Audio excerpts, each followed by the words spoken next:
할렐루야. 오늘도 말씀으로 주님과 동행하고 계신 여러분을 주님의 이름으로 축복합니다. 함께 보실 말씀은 예레미야 4장에서 6장이 되겠습니다. 4장은 하나님께서 이스라엘 백성들에게 돌아오라고 호소하시는 말씀을 합니다.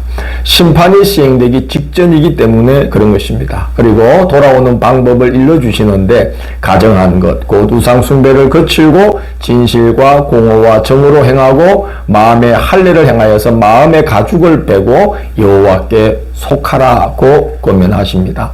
돌아오지 않으면 어떻게 되는가? 4절을 보면 나의 분노가 불같이 일어나 사르리니 그것을 끌 자가 없으리라고 말씀합니다. 하나님의 심판의 대행자인 바벨론의 그 침략이 있을 것인데 그 침략을 두 가지로 비유합니다. 숯불에서 나온 사자로, 그리고 하늘을 뒤덮고 밀려오는 빽빽한 구름으로 비유합니다. 7절을 보면 사자가 그 숯불에서 나와서 네 땅을 황폐하게 하려고 이미 그의 처소에서 떠났다라고 말합니다. 심판이 바로 임박했다는 것을 말씀하는 거죠. 13절을 보면 그가 구름같이 올라오는데 그 병거는 회오리 바람 같고 그 말들은 독수리보다 빠르다고 합니다. 그렇게 많은 무기와 군사를 동원해서 빽빽한 구름처럼 이스라엘 향해서 밀려오고 있다는 것이죠. 예레미야의 눈에는 전쟁으로 인한 참상이 선명하게 보입니다. 그래서 예레미야는 입을 다물고 있을 수가 없습니다. 19절을 보면 슬프고 아프다. 내 마음속이 아프고 내 마음이 답답하여 잠잠할 수 없다라고 탄식합니다. 피할 길이 있는데 그 피해야만 하는데 백성들이 그 하나님의 말씀을 듣지 않고 하나님께로 돌아오지 않는 모습을 보니 너무나 마음이 답답했던 것이죠. 예레미야는 전쟁으로 인해서 파괴되고 황폐해질 유다의 모습을 소상히 전하면서 열국의 도움을 이제 기대했던 그런 일들, 열국의 도움에 기대려고 했던 일들이 다 흑사가 될 것이라고 말씀합니다. 그래서 30절을 보면 바벨론의 침략을 피하려고 애굽의 도움을 얻고자 그렇게 막 마음쓰고 애쓰는 모습을 곱게 담장하고 남정네를 유혹하려고 하는 창기로 묘사하면서 도움을 얻지 못할 뿐만 아니라 멸시를 당하게 될 뿐일 것이다 라고 말합니다. 5장은 이스라엘의 총체적인 반역과 부패를 고발합니다. 1절을 보면 너희가 예루살렘 거리로 두루다니며 정의와 진리를 추구하는 자를 한 사람이라도 찾으면 내가 이 성읍을 용서하실 거라고 말씀합니다. 한 사람도 찾기 어렵다는 것을 이제 하나님이 아시는 거죠. 모두 하나같이 하나님을 거역하고 타락했다는 말씀입니다.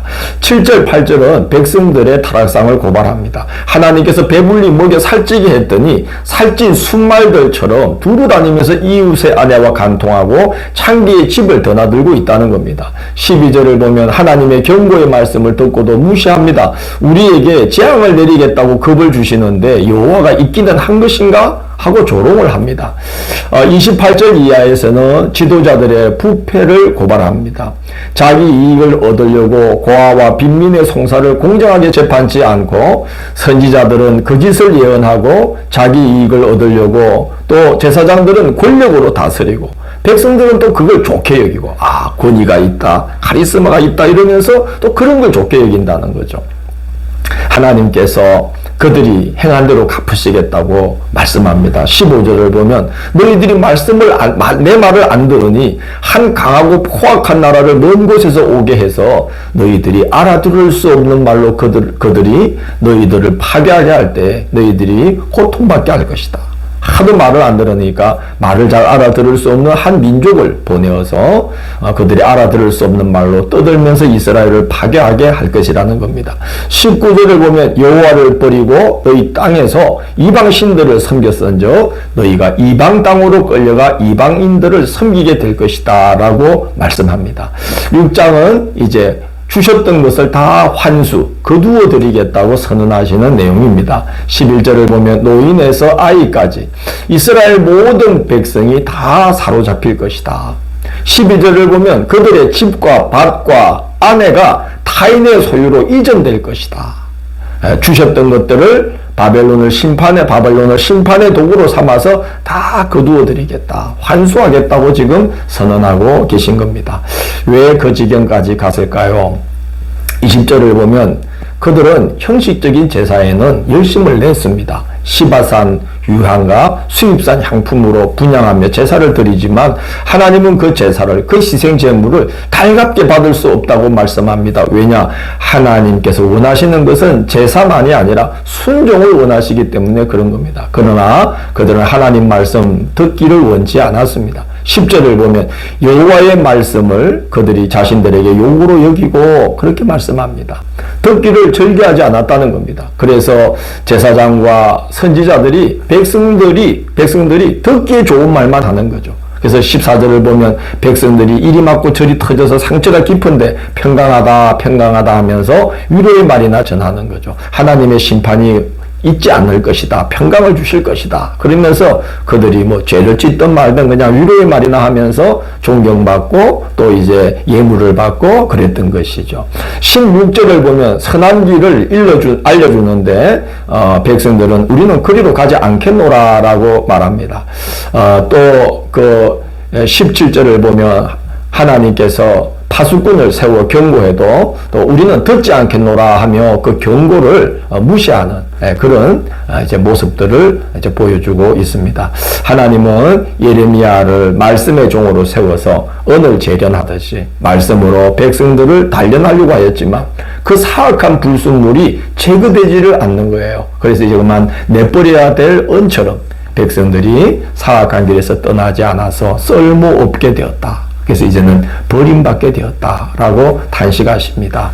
이렇게 우리는 하나님께서 말씀을 하실 때는 귀담아 듣고 또 기회를 주실 때 회개하고 그래서 하나님의 심판을 면하고 하나님의 은혜를 우리가 받으면서 은혜에서 은혜로 그렇게 하나님께 길을 인도받으면서 걸어가는 것이 참으로 지혜롭고 복된 일이라는 생각이 듭니다. 내일 8월 10일 화요일은 예레미야 7장에서 9장을 내 백성을 위하여 주야로 울리로다 라는 제목으로 살펴보도록 하겠습니다. 오늘도 함께 해주셔서 감사합니다. 주님, 저희들이 예레미야 시대의 백성들처럼 우둔하고 완악하고 또 패역한 길로 들어서지 않도록 인도하여 주시고 또 저희들에게 예레미야와 같은 마음을 주셔서 이 시대를 바라보며 이 땅의 교회들을 바라보며 우리 자신을 바라보며 하나님 앞에 늘 회개의 기도를 드리고 용서의 기도를 비는 그런 저희들이 될 수 있도록 인도하여 주옵소서. 예수님 이름으로 기도드립니다. 아멘.